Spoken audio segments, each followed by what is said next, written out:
Hi everyone, নমস্কার সবাইকে। তোমরা সবাই কেমন আছো? আশা করছি অনেক ভালো আছো, সুস্থ আছো। সবাইকে গুড মর্নিং। সকাল এখন ওই 8টার মতো বাজে। এখান থেকেই আজকের ভিডিওটা শুরু করছি তোমাদেরকে সঙ্গে নিয়ে। আশা করি তোমাদের একটু হলেও ভালো লাগবে। তোমাদের সবাইকে পুরো ভিডিওটা শেষ পর্যন্ত দেখার জন্য অনুরোধ রইল। বুঝতেই তো পারছো, আজকে অনেক সকালে ঘুম থেকে উঠে ওই সমস্ত কাজবাজ সেরে পুজো করতেও বসে গেছি। আমি প্রতিদিন যে পুজোটা করি সেটাই আগে করে নেই। আর একটা বড় কাজ হচ্ছে কি বলো তো, ওই তিরুপতি গিয়েছিলাম তো সেখান থেকে যে ঠাকুরের প্রসাদটা এনেছি, এবার সেটা তো সবাইকে দিতে হবে। তো ওটাকে না পুজো না করে দেবো না, সে গল্প পরে বলছি। তো ওই প্রথমে ওই যে চন্দন থাকে না, গন্ধ চন্দন, এখানকার ভাষায় গন্ধব বলে, সেটা একটু জলে গুলে নিয়ে এবার ওই ঘরটা চেঞ্জ করে দিচ্ছি। কারণ আজকে না বৃহস্পতিবার, ওই বৃহস্পতিবার মা লক্ষ্মীর নামে আমার এই ঘরটা পাতা থাকে। তো এই ঘরটাকে ভালো করে ওই ধুয়ে জল ফেলে নতুন জল আর কি দিয়েছি। তাতে ওই গন্ধব দিয়ে প্রথমে ওং লেখে তারপর ওই উপর দিয়ে কুমকুম দিয়েছি। ওই সিঁদুরের পরিবর্তে কুমকুম আর গন্ধব দিয়েই আমি ওই ঠাকুর ঘরের সমস্ত জায়গায় কাজ করে থাকি। ওই মানে ঠাকুর ঘর বলো বা বাকি যে সমস্ত শুভ কাজবাজ বলো, যেখানে আর কি সিঁদুর লাগে সেখানে আমি সিঁদুরটা না দিয়ে গন্ধ বাড়ি কুমকুম দেই, বুঝলে। মা লক্ষ্মীর ফটোটাকেও না ভালো করে ওই মুছে টুছে আবার একটু নতুন ফোঁটা লাগিয়ে দিয়েছি। আর ওই ঠাকুর ঘরের দোরকাঠেও সুন্দর করে ওই বড় বড় গন্ধবের ফোঁটা দিয়ে তাতে একটু কুমকুম লাগিয়ে দিয়েছি। আর ওই যে বললাম যে ওই তিরুপতির যে প্রসাদটা এনেছি, মোট 8টা লাড্ডু এনেছি, তো সেটাকেই না আগে পুজো করে তারপরে সবাইকে আর কি যাদের যাদের প্রসাদ দেওয়ার আছে সবাইকে দেব। আসলে কি বলো তো, এটা তো ওই ঠাকুর বাড়ি মানে ঠাকুরের প্রসাদ হিসেবে কিনে এনেছি। আমরা যখন ঠাকুর দর্শন করেছি ওই ঠাকুরের প্রসাদ হিসেবেই আমাদের হাতে যতটুকু দিয়েছে ততটুকু তো আমরা নিজেরাই খেয়ে নিয়েছি। এবার সবাইকে যে প্রসাদ হিসেবে বলে দেব, তো সেটাই ঠাকুরের কাছে আর কি বলে দিচ্ছি।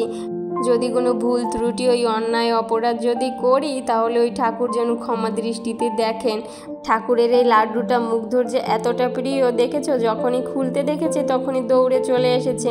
এবার ও আসা তো মানে বোঝো এই লণ্ডভণ্ড সমস্তটা করে দেওয়া। তো ওকে সামলে ওই ঠাকুরকে ভালো করে এই প্রসাদ নিবেদন করে পুজোটা করে নিয়েছি। এবার ওই মুগ্ধকে খাবারটা বানিয়ে দেব আর ওই আমাদের খাবার দাবারেরও ব্যবস্থা করব। তো আজকে ওই সকালের দিকে মুগ্ধকে একটু ওই উপমা মানে ঝাল সুজির মতো করে দেব। ওই তার জন্যই আমার এই সামনেটাই কারি পাতা গাছ হয়েছে, ওখান থেকে 2টো কারি পাতা ছিঁড়ে নিয়েছি। আর ওই একটু পেঁয়াজ কুচি করে নিয়েছি জিরে ফোড়ন দিয়ে, সেটাই প্রথমে ভেজে নিয়ে পরে ওই যে টুকরো টুকরো করে ওই আলু আর ওই গাজর কেটেছিলাম ওগুলোকে একটু ভালো করে ভেজে পরে ওই একটুখানি সুজি দিয়ে ওই হালকা একটু নেড়ে চেড়ে পরে ওই পরিমাণ মতো জল দিয়ে আর কি রান্নাটা করে নেব। কোনো মশলা টশলা দেবো না, এইভাবেই ওকে খাইয়ে দেবো, ও বেশ ভালো খায়। তারপরে ওই দুপুরে রান্নাবান্নাও শুরু করে দিয়েছি। কারণ কি বলে তো, এই রান্নাটা যত তাড়াতাড়ি হয় দুপুরের ততই মনে হয় না কাজটা অনেকটা সেরে ফেলেছি বা অনেকটা কাজ করেছি। কারণ ওই সারাদিনের মধ্যেই একটা কাজই তো চোখের মধ্যে পড়ে, বুঝলে। তো ওই তার জন্য না ওই ঝটপট করে রান্নাটাকে সেরে ফেলি। তারপর ওই ধীরে সুস্থে ঠান্ডা মাথায় ওই ঘরের যে সমস্ত সাজানো গোছানো পরিষ্কার থাকে সেগুলো করতে পারবো। আজকে না খুব বেশি রান্না টান্না করবো না, ওই শুধু মাছের ঝোল দেব। ওই তার জন্য মাছটা তো পাশে ভাজা দেখলে তো হয়ে গেল, শুধু মাথাটা ভাজা হচ্ছে। আর এদিকে না আমি মশলাটা করে নিচ্ছি। তো ওই জিরে আর লঙ্কাটা না প্রথমে আমি শুকনো ব্লেন্ডারের মধ্যে দিয়ে ওই একটুখানি ঘুরিয়ে ব্লেন্ড করে নিয়েছি। এবার ওই অল্প অল্প জল দিয়ে মানে তারপর ওই একদম ফাইনভাবে মিক্স করে নিয়েছি। এতে না ওই শুকনো লঙ্কার যে বীজটা থাকে আর ওই যে জিরের একটা খাস থাকে না, সেটা ভালো ফিনিশিং হয়। তারপর আমি ওই আস্তে আস্তে সমস্ত মশলা দিয়ে ওই ঘুরিয়ে নিচ্ছি, মানে একসঙ্গেই আজকে সবটা পেস্ট করে নিচ্ছি। তো ওইটা যখন করতে গিয়েছি, বুঝলে তো, ওই তাড়াহুড়ো করে ওই যে ওই মিক্সির ভিতরে যেহেতু ওই সবটা করে করছি, মানে ওর ভিতরে একটা হাওয়া ঢুকে গেছিলো, তো সেটা না ধুম করে বেরিয়ে দেখলেই তো কী অবস্থাটাই হলো আমার। মানে ওই একটু ব্যস্ততায় করতে গিয়ে আরও খানিকটা কাজ বেড়ে গেল। ওই জন্যই বলে জানো তো, কোনো তাড়াহুড়ো করতে হয় না। তো ওইটা পরিষ্কার করে ওই মিডিয়াম আঁচে মশলাটাকে ভালো করে ওই ভেজে নিয়ে ওই যতটুকু ছিল মিক্সির ডাব্বায় আর কি, ওই ততটুকু দিয়ে ওই মাছের ঝোলটা করে নিয়েছি। এবার আমি না আজকে দুপুরে আর ওই যে গরম ভাত আর মাছের ঝোল করেছি এটা আর খেলাম না।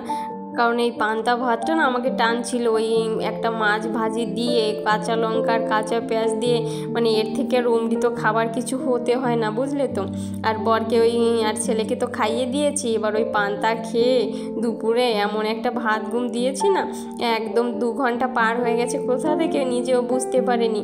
তো ওই ঝটপট না প্রথমে ওই পরে ঘরটা ঝাড় দিয়ে নিয়েছি, এখনও রোদ রয়েছে তবুও ঘরটা ঝাড় দিয়ে নিয়েছি, কারণ ওই একটুখানি উপরে এসেছি এই ফুলগুলোকে ছিঁড়বো। এই দেখো ওই যে যে ফলগুলো হয় সেটা তো ছোটো ছোটো হয় দেখলে, তারপরে পেকে না ওই পুঁই মানে যে ফলটা হয় সেটার মতো হয়ে গেছে, তবে এটার বীজটা ভীষণ বড় থাকে আর খোসাটা পাতলা থাকে। আর মুগ্ধকে ওই দুপুরে একটু ওই খাইয়ে দিয়ে মুগ্ধ ঘুমিয়েছিল, পরে ওকে বিকেলে একটু ফল খেতে দিয়েছি। আর ওই কারি পাতা গাছটায় না একটা ফুল ফুটেছে একটা থোকায়, এত সুন্দর গন্ধ বেরোচ্ছিল না। আর আজকে না একটু আগে আগেই ঘরটা ঝাড় দেওয়ার কারণ হচ্ছে এইটা, মানে এই হলুদগুলো আমি কবে থেকে তুলবো কিন্তু ওই তোলা হয়েই উঠছিল না, মানে সময়ই পাচ্ছিলাম না। কিন্তু আজকে দুপুরে একটু ভালো ঘুম হয়েছে না, শরীরে বেশ একটা এনার্জি দিচ্ছিল, তা ভাবলাম যে আজকে তাহলে তুলেই ফেলি। হাতেও বেশ খানিকটা সময় ছিল, তার জন্যই যাতে ওই সন্ধ্যা মানে লেগে না যায় তার আগে আমি ঘরটা ঝাড় দিয়ে নিয়েছি, তাহলে আর ওই চিন্তাটা থাকবে না ওই মানে অন্ধকার হয়ে আসার। কারণ অন্ধকার হলে ওই বিকেলের দিকে আমি ঘরটার খুব একটা ঝাড় দেই না, দিনের আলো থাকতে থাকতেই আমি ঘর দরজাগুলো ঝাড় পোছা মোছামুছি যেগুলো থাকে সেগুলো করে ফেলি। এবার এদিকে আমি ওই নিশ্চিন্তে কাজবাজগুলো করতে পারবো, পরে ফ্রেশ হয়ে আমি ওই ঠাকুরকে সন্ধ্যাটা দেখিয়ে নিতে পারবো। আর এইদিকে দেখো আমার ছেলেটা না বড্ড বড় হয়ে গেছে, এই টেকোকে আমি এখন যে কথা বলি শান্ত হয়ে শোনে বোঝে। দেখো আমাকে না একদম বিরক্ত করছে না, আর বরঞ্চ আমাকে কাজ করে দিচ্ছে। ওই একটু করে বড় হচ্ছে তো বুঝলে, ওই বুঝতে শিখেছে, মানে আমার সমস্ত কথা এখন আর কি বোঝার চেষ্টা করে। তো ওই ওখানে একটু বাগান টাইপের, তো বললাম যে বাবা এখানে মশা আছে, তুমি ওই পিছনটায় গিয়ে খেলা করো, ওখানে ওর খেলনাপাতি দিয়ে আমি বসিয়ে দিয়েছি, তো ওখানেও চলে গেছে। তো এদিকে আমি ওই ঝটপট করে না হলুদগুলো তুলে ফেলি। এবার খুব একটা বেশি নয়, ওই 4-5টে গাছ দেখতেই তো পারছো। এই হলুদগুলো তোলার সময় না বেশ খানিকটা ওই নিচ পর্যন্ত মানে খুঁজতে হচ্ছে মাটিটা, তারপরে ওই হলুদগুলো পাওয়া যাচ্ছে, তাও না আবার ভেঙে যাচ্ছিল, মানে মাটিটা এতটা শক্ত।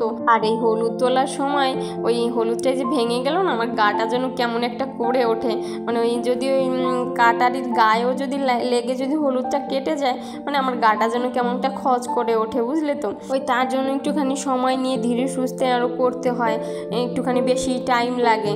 আর এই হলুদ তুলতে তুলতে না হলুদের গোড়ায় না মাঝে মাঝেই সাদা হলুদ পাওয়া যাচ্ছে, কি জানি এগুলো মানে সাদা হলুদ নাকি, মানে ভিতরটা একটুখানি হলুদ থাকে, মানে ডিমের মতো, বুঝলে তো, অনেকটা সিদ্ধ ডিমের মতো। ওটা কিছু হলুদ না অন্য কিছু সেটা বুঝতে পারলাম না। তো ওই 5টা-6টা গাছে দেখো বেশ কিছু হলুদি হয়েছে, তো সেগুলো তুলে নিয়ে এবার ওই ফ্রেশ হয়ে ঝটপট করে অন্ধকার হওয়ার আগে লাইটগুলো ঘরে জ্বালিয়ে দিচ্ছি, যেটা আর কি প্রতিদিনের কাজ। আর ওই দরজাগুলোকে না একটু টেনে দিচ্ছি, মানে আটকে দেব না, কারণ ওই সন্ধ্যার সময় কখনো আমি সদর দরজা পুরোটা খোলা রাখি না, ওই একটু আগলে রাখি, মানে দরজাটা কখনো লক করি না, মানে আগলে রাখি আর কি, পুরোটা খুলেও রাখি না। আর এই যে এই ফুলগুলো না আমার এই পাশের বাড়ি থেকে আমাকে দিয়ে গেছে ওই মাথায় লাগানোর জন্য। বেল ফুল এত সুন্দর যে গন্ধ বেরোয় না এই বেল ফুলের, ওনার অনেক বড়, ওই আমার ছাদে যে গাছটা দেখলে ওর থেকে বড় গাছ ওই ছাদে ভরে হয়েছে, প্রচুর ফুল ফোটে, তো মাঝে মাঝে আমাকে দিয়ে যায়, আজকেও দিয়ে গেছে। আর আমি আমার গাছ থেকে এইগুলো ছিঁড়ে এনেছি, এবার আমি তো এগুলোকে আর মাথায় লাগাবো না, তার জন্য ওই একটা বাটিতে ওই একটুখানি জল নিয়ে তাতে ওই একটা হাঁড়ির বোতল মিডিলে রেখে ওই একটা মোমবাতি ধরিয়েছি। ওই মোমবাতিটা না আমি নিজেই বানিয়েছি, ওই কেকের যে মানে বাউলগুলো থাকে না, ওই সেগুলোকে ওই মোম গলিয়ে।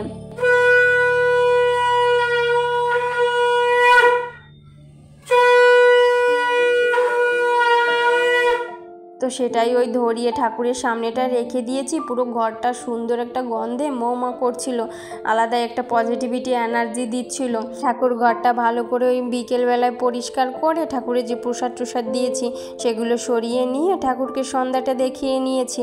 তো আজকের ভিডিওটা আমার এই পর্যন্তই ছিল, যদি কিছু ভালো লাগে অবশ্যই কমেন্ট করে বলো।